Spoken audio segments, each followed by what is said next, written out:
Hay historias que nacen de la luz, otras nacen de la oscuridad, y después están las que nacen del miedo. Ese miedo antiguo, casi milenario, que aparece cuando somos chicos, cuando una sombra en el pasillo te parece un monstruo. Guillermo del Toro nunca le tuvo miedo a esas sombras. De chico descubrió algo que cambiaría su vida para siempre, que los monstruos no vienen a destruirte, vienen a mostrarte quién sos realmente.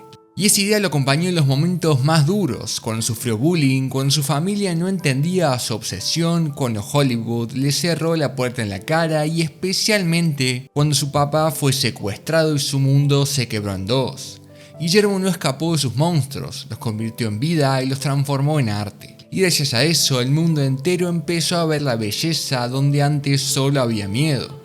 Esta es su historia, la historia de un niño incomprendido que encontró refugio en sus criaturas y que terminó creando algunos de los monstruos más humanos que el cine jamás vio. Guillermo del Toro Gómez nació en Guadalajara, México en 1964, en una casa católica con crucifijos, velas y ángeles dorados mirando desde estantes altos. Para un adulto todo eso es normal, pero para un niño puede ser abrumador. Guillermo veía esos santos con ojos gigantescos, miradas duras y gestos severos. Cada sombra del cuarto se convertía en un personaje nuevo, una mano, una criatura y todo era posible. Pero en vez de llorar o esconderse bajo las sábanas, él hizo algo distinto. Dibujó. Dibujar fue su escape y su arma. Cada vez que una sombra lo inquietaba, la dibujaba para entenderla y cuando la entendía dejaba de tenerle miedo. Ese fue el primer gran descubrimiento de su vida, que el monstruo pierde poder cuando lo observas de cerca y que lo que asusta a veces solo está pidiendo ser escuchado. Su familia era profundamente religiosa, la culpa, el miedo, la disciplina eran parte de la vida diaria. El pequeño Guillermo hacía preguntas todo el tiempo. ¿Por qué Dios permite cosas malas? ¿Por qué el infierno es tan importante? Las respuestas casi nunca lo tranquilizaban, más bien alimentaban su imaginación. Porque Guillermo nació con una sensibilidad inmensa, sentía todo más fuerte que los demás, el miedo, la curiosidad, la tristeza y la empatía. Y cuando algo lo lastimaba no se lo guardaba, lo convertía en una criatura nueva. No tenía el lenguaje para explicarlo, pero ya intuía que los monstruos podían ser una forma de expresar sus heridas. En la escuela no le pasó bien, por su peso, por su imaginación extraña y por su forma de ver el mundo. Mientras otros jugaban al fútbol, él dibujaba seres fantásticos y nadie entendía esa fascinación. Y lo pagó con aislamiento y comentarios que duelen más que cualquier golpe. El antagonista de su infancia no fue un villano concreto, fue el sentimiento de ser diferente. Un sentimiento que tiempos después se convertiría en uno de los ejes de todas sus obras. Porque en sus películas los monstruos son los incomprendidos, los marginados y los que sienten el mundo demasiado fuerte. Exactamente como él se sintió de chico. A los 12 años, con una cámara prestada, filmó sus primeros cortos en Super 8, criaturas hechas con algodón, plastilina o insectos reales. Nada profesional, pero sí visceral, honesto y apasionado. Fue la primera vez que sintió algo parecido a un destino. No sabía si iba a ser posible, no sabía si México tenía lugar para un director así, pero sí sabía una cosa: quiero hacer esto toda mi vida.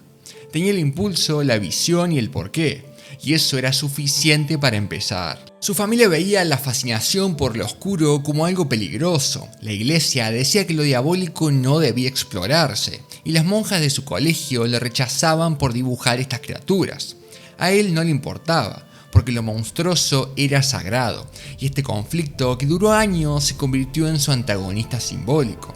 Religión, culpa, monstruos y libertad creativa. Del Toro encontró en esa tensión un combustible emocional que después alimentó obras como El laberinto del fauno o Hellboy, películas que mezclan espiritualidad, guerra, dolor y monstruos con una naturalidad absoluta.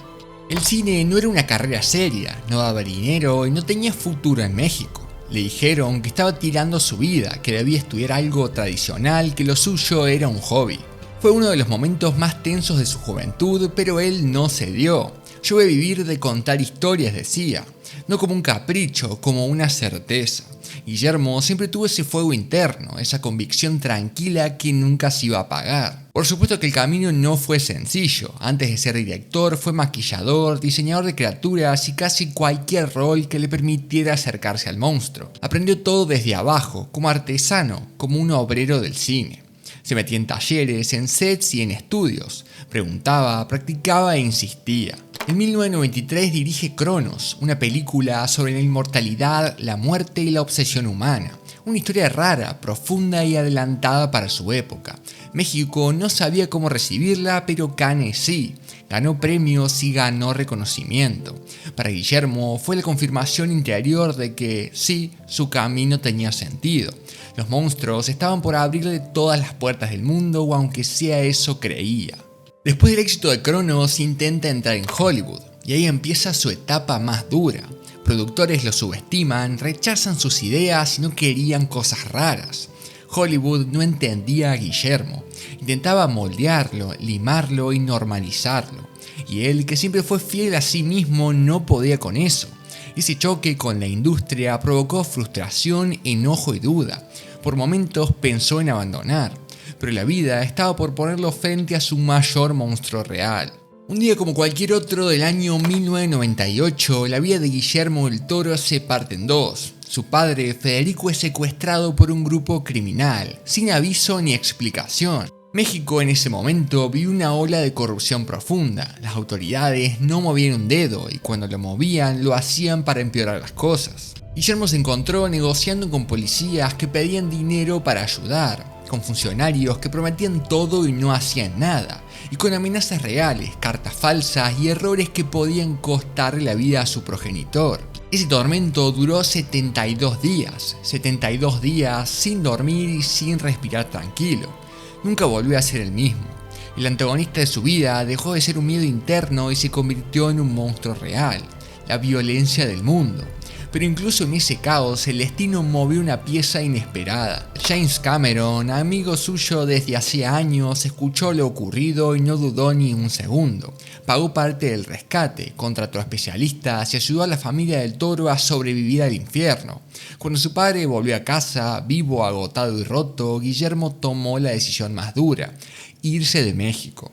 El país que le dio sus primeros miedos y sus primeros monstruos era también el lugar que podía destruir a la familia. Y desde ahí Guillermo empezó a cargar con una culpa silenciosa, culpa por haber dejado México y culpa por exponer a su familia por su trabajo.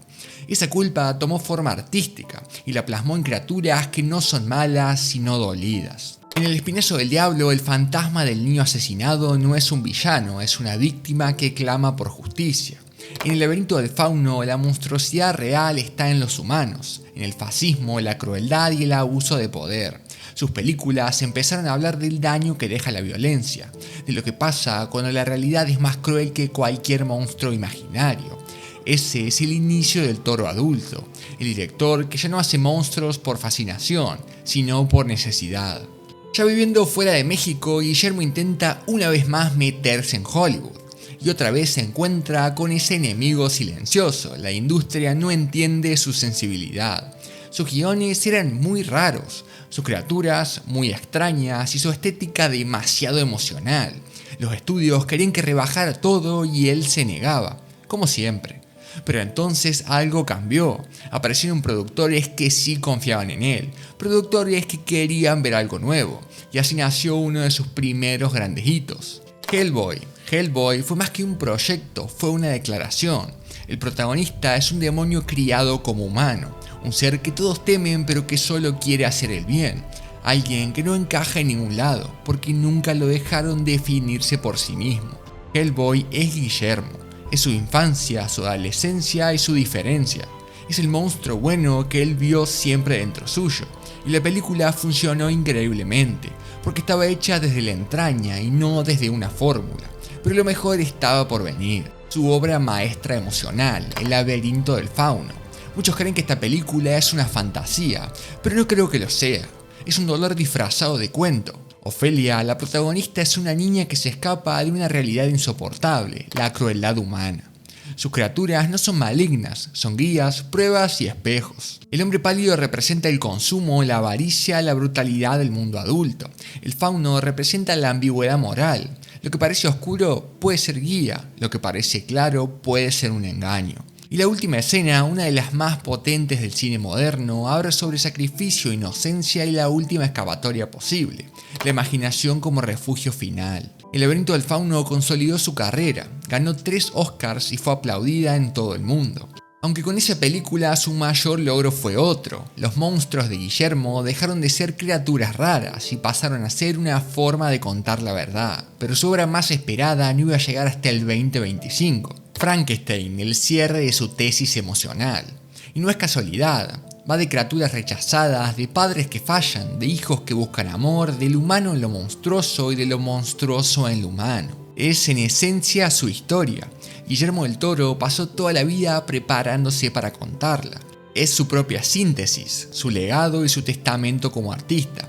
Frankenstein no es solo un personaje para él, es un espejo. Si uno mira toda la vida de Guillermo, los premios, las criaturas, las películas, podría pensar que fue simplemente un director con talento. Pero no, su historia no empieza en Hollywood ni en un set enorme. Empieza en un cuarto oscuro, con un nene de 6 años mirando una sombra en la pared.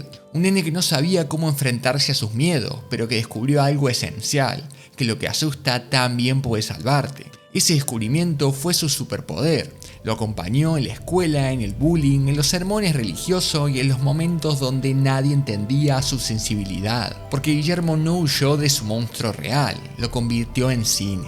Por eso, hoy cuando uno mira el laberinto del fauno o la forma del agua, no ve simples fantasías. Ve la infancia de Guillermo, ve sus miedos y sus pérdidas. Pero también ve su luz, porque sus personajes, los que parecen monstruos, siempre tienen una humanidad que conmueve. Y sus villanos, los que parecen humanos, muchas veces son los más crueles. Esa inversión no es casual, es filosofía. Guillermo del Toro pasó toda la vida preguntándose qué hace que alguien sea monstruo. Y la respuesta que encontró es simple. El monstruo no es el que se ve distinto, es el que no puede sentir. Cada director tiene un estilo. Guillermo del Toro tiene una misión. Su obra nunca buscó entretener y siempre buscó acompañar. Acompañar al distinto, al que tiene miedo de sí mismo, al que siente que no encaja en ningún lado. Sus películas son refugios y recordatorios. Nos dicen que todo lo que duele también puede transformarte, que no lo escondas y que lo conviertas en algo que hable por vos. Porque eso es justo lo que él hizo, con cada mundo, cada historia y cada criatura. Guillermo del Toro no cambió el cine solo por sus criaturas, lo cambió por su forma de ver el mundo.